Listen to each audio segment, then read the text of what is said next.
Eh bien, bonjour à toutes et à tous. C'est un plaisir pour moi d'être parmi vous une nouvelle fois ici dans ce lieu mythique qui est l'INSEP. Et je voudrais remercier les organisateurs, Gaël Guyem pour les mots extrêmement sympathiques à mon égard qu'il vous a prononcés, et Giuseppe Rabita pour m'avoir invité à vous faire un état de lieu de l'entraînement de la force. Alors forcément, le faire en 35 minutes, je pense que c'est impossible. Et ce que je vais faire, c'est surtout mettre l'accent sur un certain nombre de questions qui, à mon avis, doivent interroger l'entraîneur sur les adaptations, qu'elles soient neuromusculaires, mais également au niveau musculo-squelettique. Alors, ce que je voudrais rappeler avant toute chose, c'est qu'il y a quelques années, quand j'étais encore un athlète, on parlait notamment que l'entraînement de la musculation était essentiellement destiné à augmenter la force maximale, à augmenter l'hypertrophie, et il y avait très peu de spécificité dans ces conditions-là. C'était surtout un entraînement quantitatif, et puis progressivement on s'est rendu compte que le muscle s'adaptait spécifiquement au travail qui était impliqué. Un peu plus tard, on s'est rendu compte également que le système nerveux intervenait également dans les adaptations et créait justement des adaptations extrêmement spécifiques. Et puis plus récemment, maintenant, grâce à l'avènement de l'échographie, j'en parlerai tout à l'heure, on a pu également remarquer que les tendons pouvaient s'adapter.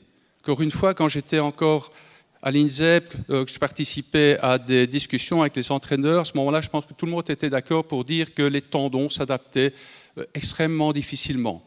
Aujourd'hui, on se rend compte que le tendon peut s'adapter après seulement quelques semaines d'entraînement. Et là aussi, en fonction du type de contraction que l'on va utiliser, vous aurez des adaptations qui sont extrêmement spécifiques. Donc ça veut dire que les sites d'adaptation sont extrêmement variés, vont du système nerveux au système musculaire et tendineux. Et donc je vais essayer d'évoquer quelques aspects, comme je vous l'ai dit, qui me paraissent extrêmement importants. Je vais commencer tout d'abord par les adaptations musculaires et je vais les envisager en termes d'augmentation de la masse, mais également de l'architecture. Alors, je rappellerai simplement quelque chose que l'on sait depuis de nombreuses années, puisque déjà dans les années 50, on avait remarqué que pour pouvoir engendrer une hypertrophie musculaire, eh bien, il fallait utiliser des charges relativement importantes, qu'on pouvait avoir déjà des hypertrophies à partir d'une charge qui valait 40 à 60% de la charge maximale mobilisable chez un débutant, mais que par contre, chez l'athlète confirmé, des charges au-delà de 60% de la force maximale sont absolument indispensables. Et dans une étude qui a été publiée par Perragar en 2001, eh bien, un entraînement de 14 semaines à 70% de la charge maximale, comme vous pouvez le constater, permettait en effet d'augmenter la masse musculaire, et plus particulièrement la surface de section de cette masse musculaire qui est déterminée à partir d'images par résonance magnétique nucléaire. Si on regarde aujourd'hui dans les bouquins de physiologie, quels sont les mécanismes qui déclenchent ce mécanisme d'hypertrophie, eh bien, habituellement, on cite deux éléments, deux facteurs. Deux facteurs. Le premier, c'est en fait les tensions que l'on va créer au niveau de la membrane de la fibre musculaire. Et nous avons un certain nombre de mécanorécepteurs, ce sont des protéines qui sont situées au niveau de la membrane, qui vont être sensibles justement aux étirements, aux tensions générées par l'exercice. Et donc, au plus vous avez des tensions importantes, au plus justement ces mécanorécepteurs sont excités. Et puis, on va également déclencher par l'exercice la production d'IGF-1. C'est une hormone liée à l'insuline qui est sécrétée principalement au niveau musculaire et qui va augmenter de manière importante.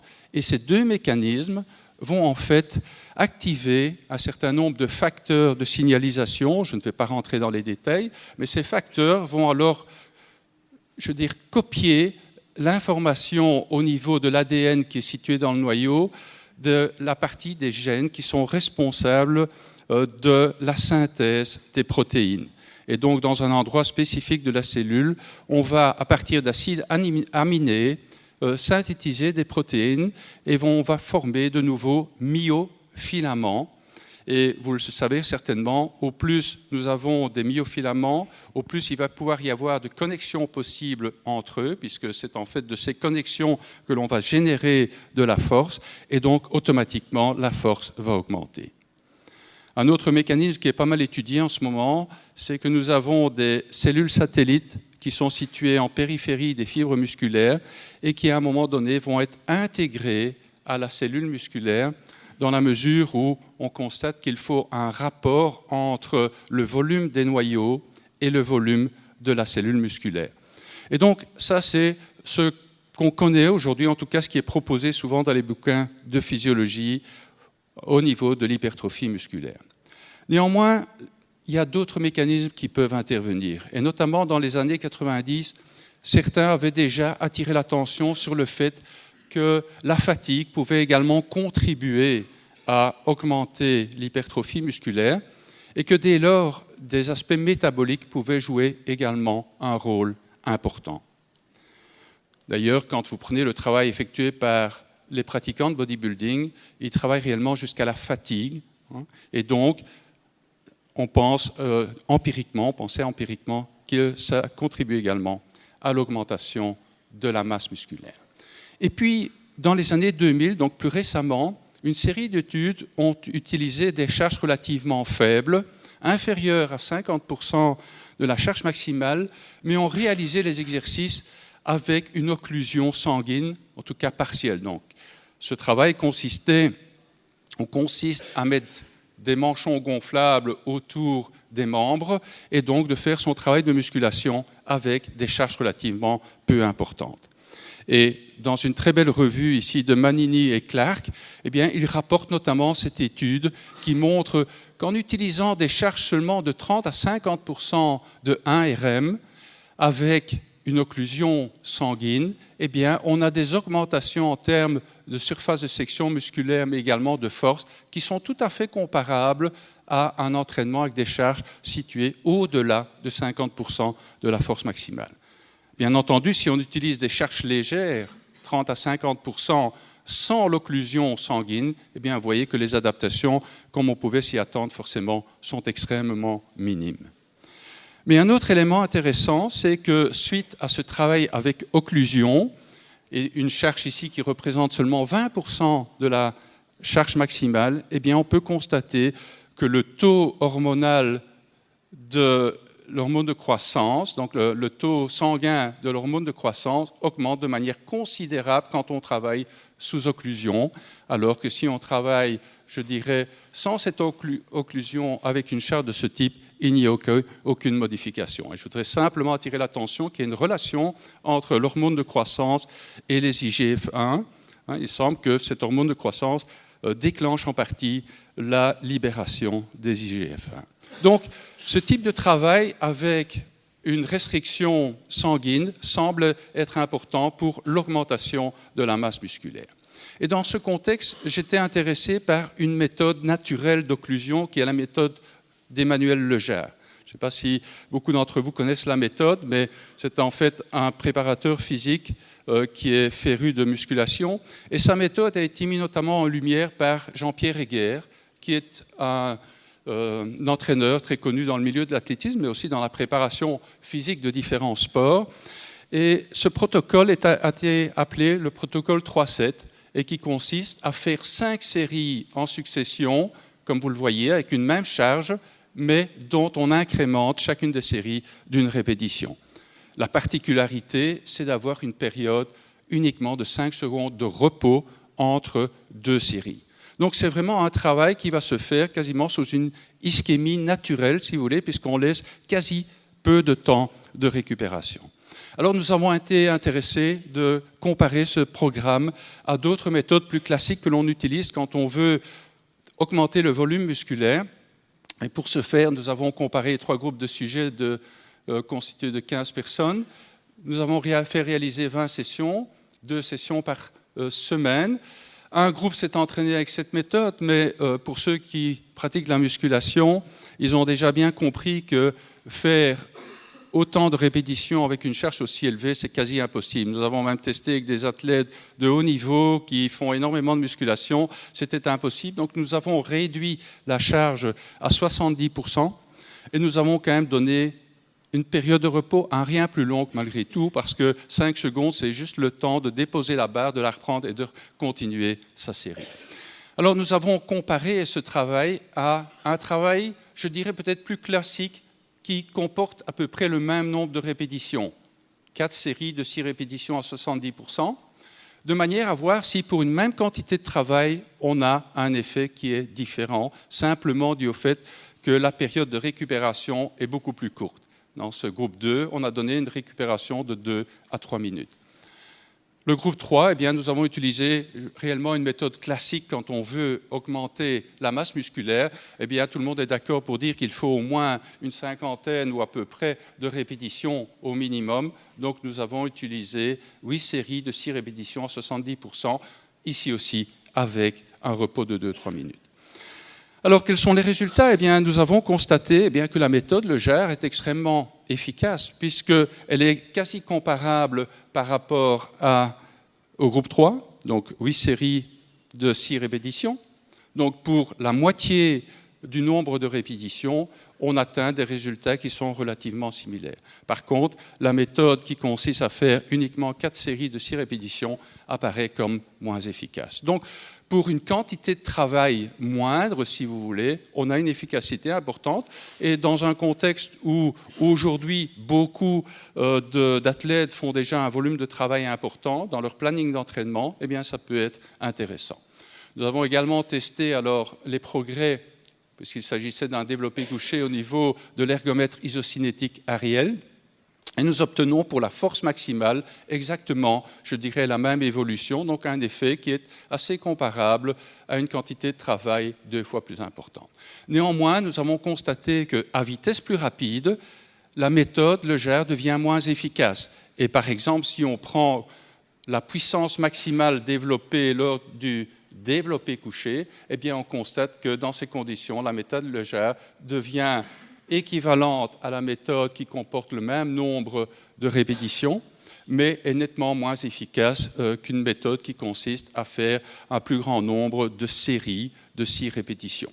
Et je veux dire que ceci est un peu en accord avec des études qui montrent que si on veut augmenter sa puissance ou sa vitesse, eh bien, il ne faut pas aller jusqu'à la fatigue marquée, et nous verrons tout à l'heure pourquoi. Donc, on peut, grâce à des méthodes comme celle-là, avoir aussi, je dirais, des hypertrophies, ou en tout cas des augmentations de force, puisque l'hypertrophie n'a pas été réellement testée ici, mais des augmentations de force relativement importantes avec moins de répétitions.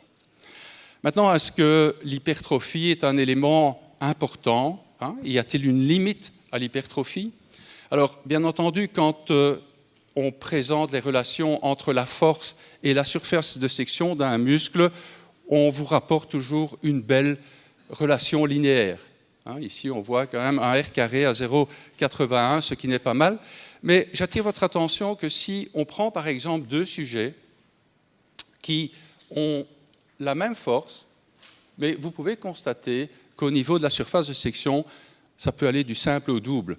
Donc ça veut dire que l'hypertrophie n'est pas le seul paramètre. Alors certains d'entre vous, je suis sûr, sont en train déjà de penser et me dire « oui, mais il y a évidemment les facteurs nerveux qui interviennent et qui peuvent compenser ». Eh bien non, parce que ici, la force développée a été la force induite par stimulation électrique. Donc ça veut dire que la différence se situe essentiellement au niveau du muscle et non pas au niveau du système nerveux. Alors quels sont les mécanismes qui pourraient expliquer que pour une même force, ou pour que des différences en surface de section musculaire aussi importantes conduisent à une même force? Eh bien, l'un des mécanismes, je ne dis pas que c'est le seul, c'est l'architecture musculaire. On sait aujourd'hui que, contrairement à ce qu'on pensait parfois avant, et c'est toujours vrai pour certains muscles, nos fibres musculaires ne sont pas situées longitudinalement par rapport à l'axe du muscle. En fait, la plupart des tendons vont s'affiner progressivement, comme c'est le cas ici au niveau des mollets, et former une fine bandelette que l'on peut apercevoir par échographie et qu'on appelle ici l'aponévrose superficielle. De même, le tendon d'Achille, qui a une certaine épaisseur, va s'affiner, passer ici en dessous de ces muscles du jumeau, et on va pouvoir apercevoir cette aponévrose qu'on appelle l'aponévrose profonde à ce niveau-ci. Et en fait, les fibres musculaires sont orientées avec un certain angle par rapport à ces aponévroses. Alors, on ne peut pas voir les fibres musculaires individuellement au niveau de l'échographie, mais par contre, on peut voir ce qu'on appelle les faisceaux, les fascicules de fibres, c'est-à-dire des ensembles de fibres musculaires qui sont entourés par un tissu conjonctif qu'on appelle le périmycium et qui apparaît blanchâtre sur l'échographe. Et donc, on peut avoir l'orientation des fibres musculaires et on va pouvoir calculer un angle qu'on appelle l'angle de pénation, donc qui indique, je dirais, l'orientation de ces fibres musculaires au sein du muscle. Alors, si on regarde ce qui se passe lors de la contraction, j'ai peur que la qualité ici, à cause de la luminosité, ne soit pas très bonne, mais vous repérez ici l'aponévrose superficielle, l'aponévrose profonde, l'orientation des fibres. Alors, si on fait une contraction, qu'est-ce qui se passe ? Vous allez voir que les aponévroses vont glisser en sens opposé et on a un angle de pénation qui va augmenter. Ici, on étire le muscle et on remarque que les fascicules deviennent plus horizontaux. Alors, si on schématise les choses, eh bien, au repos, vous avez ici les fascicules qui sont situés en oblique. Ça veut dire que forcément, le vecteur force développé par ces fascicules a une orientation oblique et la force qui est vraiment la force utile, je dirais, la force longitudinale, forcément, est représentée ici et correspond à une proportion seulement de la force développée par les fibres musculaires que vous pouvez calculer avec cette formule. Pendant la contraction, l'angle de pénation augmente et donc ça veut dire qu'au même moment, votre vecteur force horizontale a tendance à diminuer, même si, bien entendu, il y a une partie de la force qui est récupérée parce qu'il y a une transmission transversale de la force également, mais forcément, vous perdez en efficacité.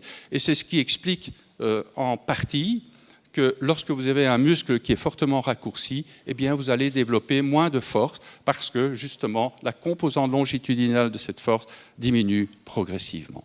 Alors, si je vous parle de ça, eh bien, c'est parce qu'encore une fois, Per Hagar a montré, il y a quelques années, que quand on fait de la musculation, eh bien, on augmente l'angle de pénation. Dans son étude ici, qui portait sur le vastus lateralis, eh bien, on peut constater qu'à part un sujet, parmi les sujets testés, tous les autres ont augmenté leur angle de pénation.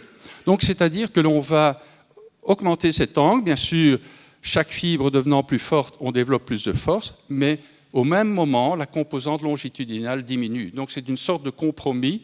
On gagne moins, si vous voulez, que ce qu'on pourrait gagner si on compare cela à réellement ce que la fibre a développé comme progrès en termes de force musculaire. Alors ce n'est pas grave quand on a des muscles comme ceux-ci, au niveau des quadriceps où l'angle de pénation n'est pas trop grand. Mais par contre, si vous prenez des muscles comme les mollets, par exemple, eh bien, vous avez des angles de pénation qui sont déjà très importants au repos. Ça veut dire qu'une hypertrophie marquée eh bien, peut devenir, à partir d'un certain moment, négative. Donc, vous avez beau avoir augmenté votre force, mais fonctionnellement, eh bien, vous ne développez pas plus de force dans vos mouvements.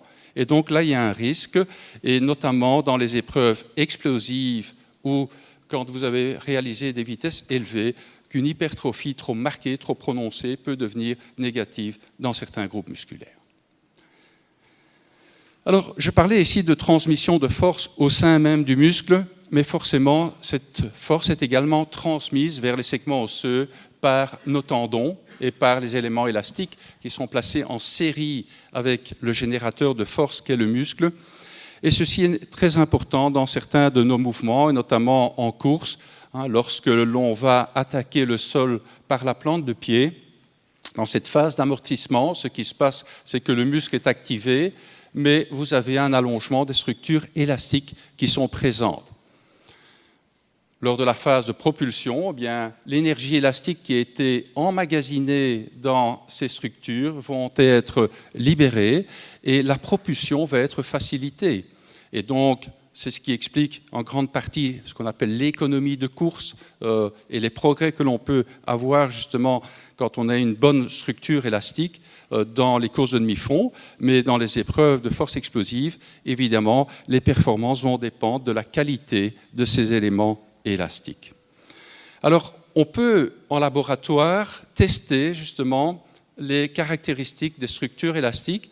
Et parmi les premiers, il y avait Pousson et Pertuzon à Lille, mais Pousson ensuite, Michel Pousson, qui était d'ailleurs ici à l'INSEP à l'époque, eh bien, avait testé les effets d'un entraînement excentrique sur ce qu'on appelle la compliance. Alors, il a utilisé pour ça une méthode qu'on appelle de quick release. Rassurez-vous, je ne vais pas détailler la méthode, ce n'est pas ça qui est important aujourd'hui. Mais grâce à cette méthode, on peut mesurer ce que l'élasticité, en quelque sorte, de nos structures élastiques au niveau du muscle et des tendons. Et cette compliance, comme il l'a montré, eh bien, va dépendre de la force exercée. Au plus la force exercée est importante, au moins le système est compliant, c'est-à-dire qu'il se laisse moins facilement allonger. Mais ce qui nous intéresse plus particulièrement, c'est qu'après un entraînement excentrique, donc des contractions excentriques, comme vous pouvez le constater, on a une diminution de cette compliance, c'est-à-dire que, et la littérature anglo-saxonne parle plutôt de stiffness, en fait, en français, on va le traduire en raideur, donc la raideur de cette structure élastique est devenue plus importante. Donc la raideur est en fait l'inverse de la compliance. Donc on a augmenté en fait par l'entraînement la raideur du système. Donc c'est comme si vous aviez au départ un ressort qui se laisse détendre facilement et après l'entraînement, celui-ci se laisse détendre beaucoup moins facilement. C'est la même chose pour le sauteur à la perche qui, quand il veut faire une performance plus importante, va prendre une perche qui est plus raide. Et à flexion égale, forcément, la perche plus dure va pouvoir restituer plus rapidement l'énergie qui a été emmagasinée pendant la flexion. Eh bien, c'est la même adaptation que l'on va pouvoir ici observer au niveau de nos structures élastiques. Michel Pousson a également montré, et ça on pouvait s'y attendre forcément, que l'entraînement pliométrique eh bien, conduisait également au même style d'adaptation. Alors, quand on analyse, je dirais, les caractéristiques des structures élastiques sous cette forme-ci, on ne sait pas très bien si les adaptations sont localisées au niveau du tendon même ou bien également au sein même du muscle, parce que les connexions, je dirais, entre les myofilaments que j'évoquais tout à l'heure ont également une certaine élasticité. Ces myofilaments sont également élastiques. Donc, il y a une élasticité interne également, qu'on appelle d'ailleurs la fraction active, tandis que le tendon, on va plutôt parler de fraction passive de cette composante élastique série, donc placée en série avec ce générateur de force. Et donc aujourd'hui, grâce à l'échographie, eh bien, on peut tester les caractéristiques du tendon. Alors ici, vous avez une image où on peut reconnaître le tendon d'Achille. Normalement, le pied se situe ici. Et vous avez ici le muscle jumeau interne. Et d'autre part, ici, vous avez le muscle solaire qui est plus profond. Alors, ce qu'on peut faire, c'est de fixer le pied et demander au sujet de faire une contraction des muscles du mollet. Et voilà ce que ça va donner. Donc, le sujet se contracte. Vous voyez qu'il tire le tendon. On refait une deuxième fois. Voilà. Et vous voyez que le tendon, ici, s'allonge. Et on va pouvoir mesurer l'allongement du tendon suite à différents niveaux de force produite. Et notamment ici, on a repris 3 images, ça provient d'une publication, qui montre la jonction qu'on appelle myotendineuse entre le muscle et le tendon pour des différents niveaux de force. Et vous voyez donc cet allongement que l'on peut mesurer, quantifier. Et on peut ensuite mettre en relation, je dirais, l'allongement du tendon en fonction de la force exercée par les muscles du mollet. Et vous avez une relation qui est une relation contrainte-déformation. Donc, vous avez une sorte de courbe ici dont on peut mesurer un index de raideur en mesurant la pente pour la partie la plus raide de cette relation. Alors, différentes études ont utilisé justement cette valeur de raideur pour pouvoir observer les effets d'entraînement de différents types de contractions sur les adaptations tendineuses. Et par exemple, l'étude de Kubo en 2007 montre qu'un entraînement avec des charges de 80% de 1 RM au niveau du tendon d'Achille, eh bien, augmente très clairement la raideur de ce tendon. Julien Duclé, en 2009, montre que seulement 7 semaines d'entraînement excentrique ici, par un travail à 120% de 1 RM, eh bien, là aussi augmente très clairement cette raideur du tendon d'Achille. Par contre, et de manière surprenante, l'étude de Kubo a montré que pour un entraînement de type pliométrique, eh bien, la raideur n'était pas de manière significativement augmentée. Il y a malgré tout une tendance, comme vous le voyez, mais l'effet n'est pas significatif. Et je dirais que c'est cohérent avec d'autres études, dont par exemple l'étude de Fauré et collaborateurs en 2012, qui montre là aussi une absence d'adaptation du tendon en tant que tel suite à un entraînement pliométrique. Et dans un travail publié 1 an plus tard, le même auteur, donc de l'équipe de Christophe Cornu à Nantes, a montré justement que dans ces conditions-là, c'était davantage des adaptations situées au sein du muscle, au niveau de la fraction active, qui étaient présentes suite à un entraînement pliométrique. Donc vous voyez que les choses ne sont pas si simples que ça. On peut soit adapter au niveau de cette composante élastique série, la fraction passive, c'est-à-dire le tendon, les aponévroses, ou alors la fraction active, qui est le système d'accrochage entre les myofilaments. Et donc, là, de nombreuses études sont encore nécessaires, à mon avis, pour pouvoir bien comprendre ce qui se passe et d'optimaliser réellement les adaptations en fonction des besoins de la discipline sportive. Mais grâce à l'évolution technologique aujourd'hui, eh bien, on peut réaliser ce type d'approche. Pour la dernière partie de ma présentation, je voudrais évoquer des aspects nerveux maintenant et rappeler, pour que les choses soient bien comprises, eh bien, ce qu'est tout d'abord la notion d'unité motrice. Alors, une unité motrice, c'est en fait un ensemble qui est formé par un motoneurone, son prolongement qui est l'axone, et puis l'ensemble des fibres qui sont innervées par cet axone. Alors, cet ensemble, cette unité motrice, c'est en fait l'unité fonctionnelle du système neuromusculaire, parce que notre cerveau ne commande pas en termes de fibres musculaires, mais va activer un neurone au niveau de la moelle épinière, et dès qu'il est activé, toutes les fibres qui appartiennent à ce neurone vont se contracter simultanément. Alors, nous avons 2 mécanismes pour augmenter notre force. Donc, quand nous développons une force de plus en plus importante, nous recrutons des unités motrices complémentaires, mais au même moment, nous faisons pulser ces unités motrices à des fréquences de plus en plus élevées. Et ce que l'on sait aujourd'hui, c'est que chez le sédentaire, par exemple, eh bien, il arrive rarement à mettre en jeu toutes ces unités motrices et à la faire pulser à la bonne fréquence. Par contre, des athlètes entraînés, en tout cas au niveau d'un seul groupe musculaire, sont quasiment tous capables d'activer de manière maximale leurs unités motrices, du moins dans des contractions relativement lentes. Et donc, ce que je voudrais faire, et ce qui m'intéressait il y a quelques années, c'était de voir si, dans des contractions rapides, où la fréquence de pulsation, vous allez le voir tout de suite, est extrêmement importante, eh bien, si on arrive à atteindre réellement les fréquences les plus élevées. Alors, pour ce faire, j'avais tout d'abord utilisé la stimulation électrique pour voir jusqu'à quelle fréquence on pouvait augmenter son potentiel musculaire.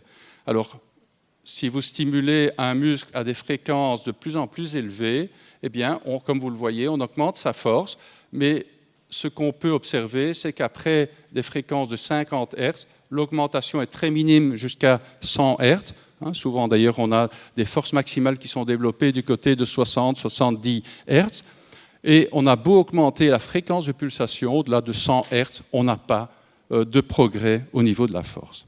Par contre, ce qui m'intéressait, c'était de voir si la pente d'installation de la force, donc le taux d'installation de la force, était plus important à des fréquences élevées.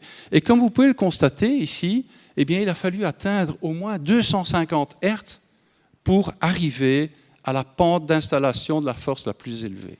Donc ça veut dire que quand on fait, je dirais, des contractions, quand on mesure la force, eh bien on peut atteindre son maximum de capacité à des fréquences relativement basses comparativement à la pente d'installation de la force, la vitesse d'installation de la force qui nécessite des fréquences plus élevées. Alors ceci est artificiel forcément, mais que se passe-t-il quand naturellement on fait des contractions? Et quelle est finalement la meilleure méthode pour atteindre ces fréquences extrêmement élevées? Eh bien là, je me rapporte à une publication déjà ancienne qui avait montré que si vous compariez la même unité motrice, ici vous avez les pulsations d'une seule unité motrice, lors d'une contraction lente, donc on augmente la force progressivement, comme vous le voyez, il faut à peu près 5 secondes pour arriver au niveau de la force, je dirais, demandée au sujet. Par contre, si vous faites des contractions qui ont été appelées balistiques, eh bien, on constate que, donc ici, que le temps, évidemment, pour atteindre le même niveau de force est beaucoup plus court. De 5 secondes, on passe à 0,1 seconde, donc à 100 millièmes de seconde. Et vous voyez aussi que les fréquences de pulsation ici sont très différentes. Ici, on a atteint une fréquence d'environ 30 pulsations par seconde, tandis que dans la contraction balistique, on a atteint 60 pulsations par seconde. Ça veut dire qu'on a atteint des valeurs doubles, et dans nos études, on a régulièrement vu des valeurs qui sont 3 fois supérieures quand on fait des contractions rapides par rapport à des contractions lentes. Et donc ça, c'est très important. C'est très important, pourquoi? Parce que si vous voulez générer des fréquences élevées, eh bien, il faut faire des contractions balistiques. Et quand j'entends certains athlètes qui disent « quand je fais mes développés couchés, j'avance centimètre par centimètre, je sens mes unités motrices ou mes fibres musculaires qui pulsent à très haute fréquence », c'est faux. C'est faux. Elles pulsent 3 fois moins élevées, 2 à 3 fois moins élevées que lors d'une contraction balistique. Donc si vous voulez vraiment entraîner les aspects de force explosive, il faut absolument avoir des contractions qui sont générées avec un maximum d'intensité en termes de vitesse d'installation de la force. Dans un papier récent, nous avons voulu néanmoins voir quelle est la limite extrême pour pouvoir justement, dans des conditions naturelles, atteindre ces pentes d'installation les plus rapides possibles. Alors pour ce faire, nous avons enregistrer des unités motrices chez l'homme. C'est une méthode extrêmement complexe et je n'ai pas le temps d'en parler, mais on peut, chez l'homme, enregistrer la force développée par des unités motrices. Vous avez 2 exemples ici. Une première qui est une unité motrice lente, qui va avoir un temps de contraction ou un temps pour atteindre le sommet relativement lent, en tout cas si on la compare à l'unité motrice rapide ici. On a fait ce type d'enregistrement pour de nombreuses unités motrices et on a constitué un pool d'unités motrices et on a simulé sur ordinateur. Donc à partir du moment où on a les caractéristiques mécaniques de l'unité, on peut simuler sur ordinateur des fréquences et voir quel est l'effet de la sommation justement de ces différentes unités motrices. Et vous avez un exemple ici qui vous montre le taux d'installation de fréquence de pulsation de l'unité motrice. Non, pardon, la pente d'installation de l'unité motrice en fonction de la fréquence de pulsation que nous avons simulée. Et comme vous pouvez le constater, si je prends l'unité motrice la plus lente ici, eh bien, on atteint, je dirais, un maximum en dessous de 100 Hz, 100 pulsations par seconde, tandis que l'unité motrice la plus rapide que nous avons enregistrée, eh bien, il faut atteindre de 300 à 400 Hz, certainement, 300 à 400 pulsations par seconde pour atteindre vraiment son maximum de vitesse, en quelque sorte. Donc, vous voyez qu'on peut aller à des fréquences extrêmement élevées avant d'atteindre sa capacité maximale. Alors, peut-on entraîner ces fréquences? Eh bien, c'est un travail qui date un peu maintenant, mais que nous avions réalisé au siècle dernier, en fait, avec Michael Van Cutsem. Et nous avions demandé au sujet de faire des contractions les plus rapides possibles pendant 3 mois, à raison de 4-5 entraînements par semaine, mais avec des charges relativement faibles, 30 à 40% de la force maximale. Et vous avez un exemple ici d'un sujet où nous lui avons demandé de faire une contraction balistique avant et après entraînement, et on voit très clairement que la pente d'installation de la force a largement augmenté après entraînement. Nous avions mesuré les réponses mécaniques des unités motrices aussi pour voir si elles s'adaptaient en termes de vitesse. Et finalement, nous avions uniquement observé que des augmentations en termes de vitesse contractile de l'unité très faibles. Donc, au niveau musculaire, on n'avait pas de grosses adaptations avec l'entraînement que nous avions réalisé. Mais par contre, en termes de fréquence de pulsation des unités motrices, nous avons vraiment observé de grands changements. Ici, nous avons mis sous forme d'histogramme la répartition des fréquences de pulsation des unités motrices. En bleu, ce sont les fréquences que l'on a enregistrées pour un ensemble d'unités qui était à peu près de 500 avant entraînement. Et vous voyez en rouge les fréquences après entraînement, et on voit très bien que toutes les unités motrices, finalement, pulsent à des fréquences beaucoup plus élevées. Donc, très clairement, l'entraînement balistique permet de faire pulser ces unités motrices à des fréquences plus élevées. Alors, vous voyez qu'on était limité à 200 pulsations par seconde dans celles qu'on a enregistrées. En tout cas, si on prend comme critère que l'unité motrice pulse pendant au moins 4 fois, c'était ce qui nous intéressait. Mais nous avons vu aussi certaines unités motrices qui pulsaient par doublet.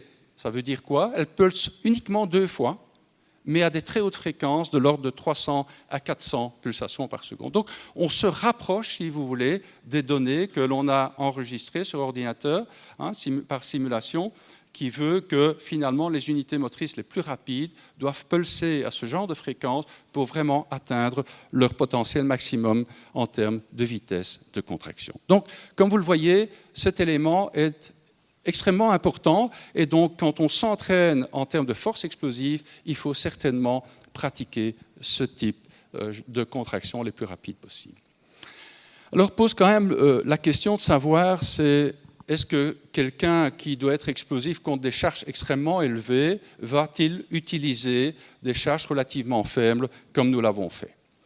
Alors, j'ai repris ici une étude qui est souvent citée, qui est celle de Häkkinen en 1985, qui avait montré que pour augmenter la vitesse d'installation de la force, eh bien, là aussi, des exercices explosifs, notamment des bonds, permettaient d'augmenter cette pente, alors qu'il avait constaté que si on demandait au sujet de s'entraîner avec des charges de 70 à 100% de la force maximale, eh bien, on n'augmentait pas cette pente d'installation de la force. Par contre, plus récemment, Perhaga, encore une fois, utilisant des charges à 70% de la force maximale, eh bien, a montré néanmoins que l'on peut augmenter la pente d'installation de la force, comme vous le voyez, mais surtout après 100 millièmes de seconde. Donc, dans la première partie, il n'y a pas réellement d'augmentation de la pente, comme c'est le cas dans l'étude que je vous ai présentée, dans notre étude, mais par contre, l'effet se marque un peu plus tardivement. Et donc, aujourd'hui, malgré tout, comme dans ces deux études, il n'y avait aucune instruction de faire une contraction la plus rapide possible, ce qui est clair, c'est qu'on peut utiliser à la fois des contractions, enfin des charges relativement légères ou élevées, mais le plus important, comme l'ont montré très clairement Bem et Seel, c'est en fait de vouloir réaliser ces contractions le plus rapidement possible. Ça, c'est le point clé. Même si le mouvement est lent, c'est l'intention qui compte. Et en ayant l'intention, eh bien, vous allez générer ces augmentations de fréquence de pulsation. Donc, ça veut dire qu'en fonction de la discipline que vous entraînez, eh bien, on va utiliser soit des charges légères et faire des mouvements balistiques, soit si vous entraînez, par exemple, des haltérophiles, ils ont besoin de développer une vitesse élevée, mais contre des charges importantes, il est évident que là, vous allez utiliser des charges plus importantes, mais toujours avec cette intention d'être le plus rapide possible. Dans ce cas-là, forcément, on va se rapprocher de la force maximale et le pic de vitesse va être atteint un peu plus lent, un peu par après, avec des charges plus importantes par rapport à des charges plus légères. Donc, il convient d'utiliser ceci, je dirais d'utiliser les charges adéquates par rapport à la discipline. Comme je vois que mon temps est écoulé, je veux simplement dire ici, sans détailler cette diapositive, nous avons également étudié différentes modalités de contraction, du dynamique, du statodynamique, des contractions avec un petit rebond ici, et nous avons étudié justement les fréquences de pulsation des unités motrices pendant ces différents mouvements, et elles ne sont pas les mêmes. Donc, non seulement la charge est importante, mais la modalité d'exécution. Vous voyez que par exemple pour le statodynamique, la fréquence de pulsation est inférieure par rapport à un travail avec une sorte de rebond. Et donc, vous allez avoir des fréquences qui seront plus élevées dans le dernier cas de figure que je viens de présenter. Donc là aussi, il y a des questions qui restent posées, puisque ceci est un constat simplement en termes de pulsation des unités motrices, mais est-ce que l'entraînement maintenant avec ce type de contraction va induire des spécificités, ou bien est-ce qu'il est utile d'utiliser la méthode qui permet les plus grandes fréquences de pulsation? Ce sont des questions qui restent encore aujourd'hui posées. Alors pour conclure, eh bien, j'espère que je vous ai convaincu que les adaptations à la musculation, ce n'est pas simplement augmenter la masse musculaire, mais qu'il y a des adaptations extrêmement spécifiques qui sont localisées au niveau du système nerveux, au niveau du muscle, au niveau des systèmes de transmission de la force. Et donc tout ceci va conduire à une très grande spécificité. Donc il faut choisir les méthodes de manière adéquate, de manière à augmenter son potentiel, je dirais à optimaliser son potentiel. Et puis j'ai attiré votre attention, je peux le faire ici comme je n'ai plus trop de temps, sur le fait que certaines questions restent encore posées dans ces différents domaines, mais grâce, je dirais, à l'évolution de la technologie, je dirais que nous sommes plus proches de la réalité aujourd'hui, puisqu'avant on travaillait sur la grenouille ou sur les animaux. Aujourd'hui, on peut au moins travailler chez l'homme dans des conditions normales. Je vous remercie pour votre attention.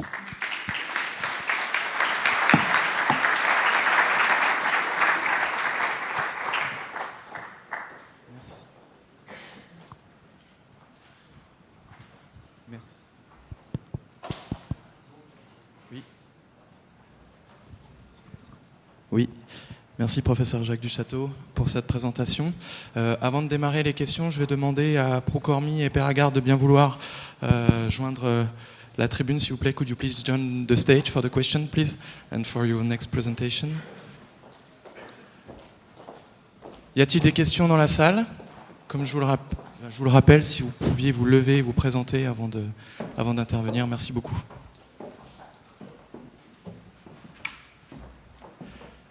Bon, il va bien falloir ouvrir le bal, alors je vais démarrer, Jacques. On voit encore aujourd'hui beaucoup de pratiques sur le terrain qui consistent, vous avez rappelé l'importance de l'engagement et de la vitesse de mouvement, on voit encore aujourd'hui beaucoup de pratiques qui utilisent plutôt la composante excentrique avec des charges très élevées. Vous avez d'ailleurs présenté des études qui utilisent ces méthodes.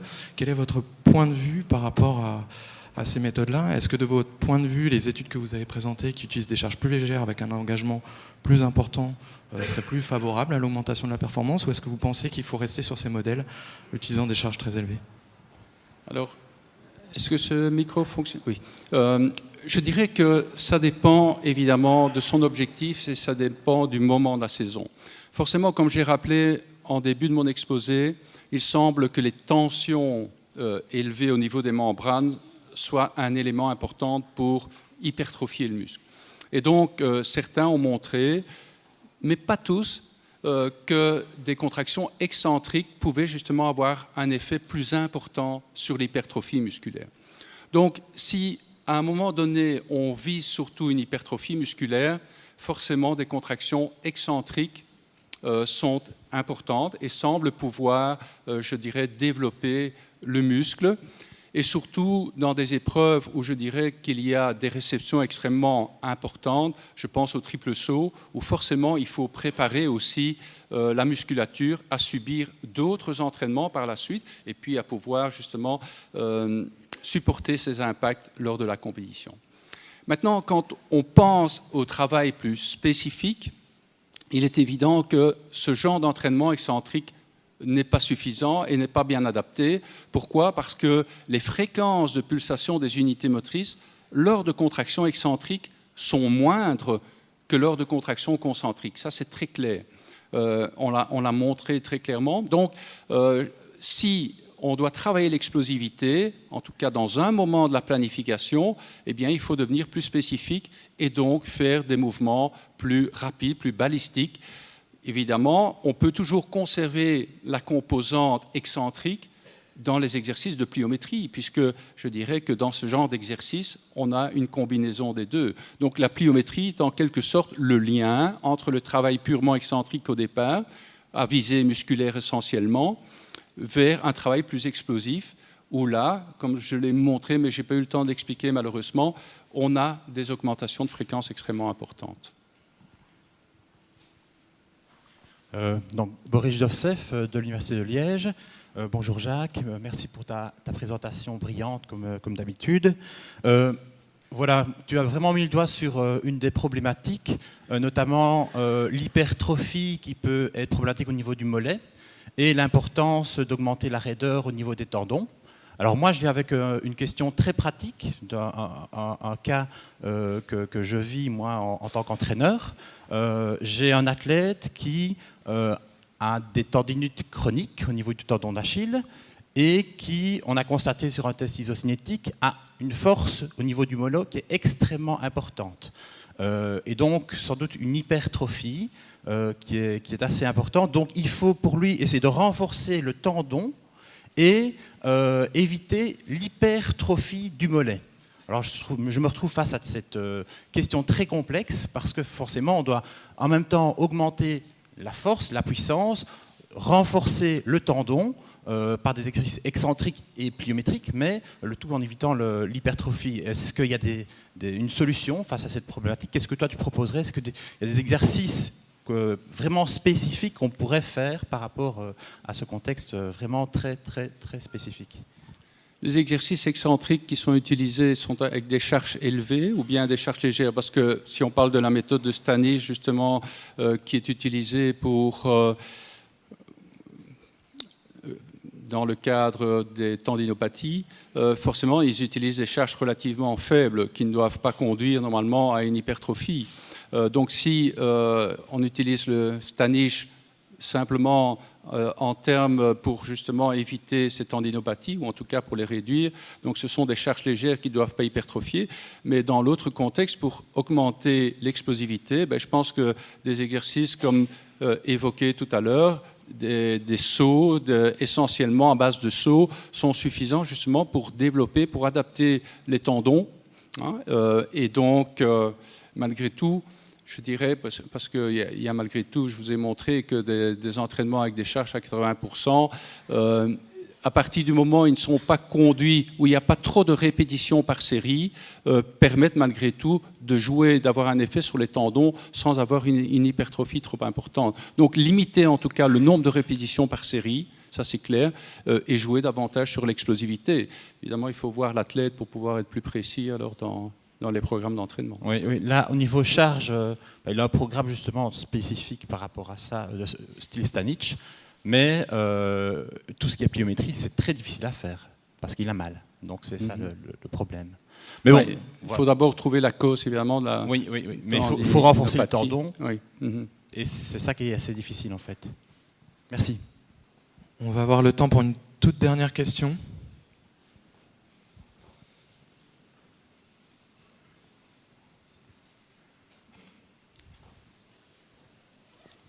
Personne? Justement, je vais rebondir une dernière fois alors. Justement, est-ce que, je vais peut-être un petit peu donner mon avis, mais est-ce que vous ne pensez pas justement par rapport à tout ce que vous avez présenté, que cette composante excentrique, alors visiblement ça semble très difficile à manipuler, mais est-ce que vous ne pensez pas que justement ça pourrait être le meilleur moyen, comme vous l'avez rappelé au début, pour créer des adaptations structurales, mécaniques, et qu'à contrario, les exercices dynamiques, utilisant notamment des contractions balistiques, ne seraient pas plus à même, eux, de créer des adaptations au niveau nerveux, et que justement c'est vers cette balance qu'il faudra aller en termes de planification? Oui, tout à fait. Et je le rappelais aussi, donc, les exercices excentriques sont importants à un moment donné de la planification. Et puis, je dirais que par la suite, il faut évoluer vers des choses qui soient plus dynamiques. Donc, en fait, tous les entraînements sont importants, toutes les méthodes sont importantes, mais à des moments précis dans la planification de la saison. Et c'est toute la difficulté, d'ailleurs, pour l'entraîneur, c'est de choisir la bonne proportion et à quel moment fait-on la transition. C'est encore quelque chose de très empirique, forcément, et qui nécessiterait encore beaucoup de recherche. Merci beaucoup, Jacques. On peut encore vous remercier, je pense, pour votre présentation.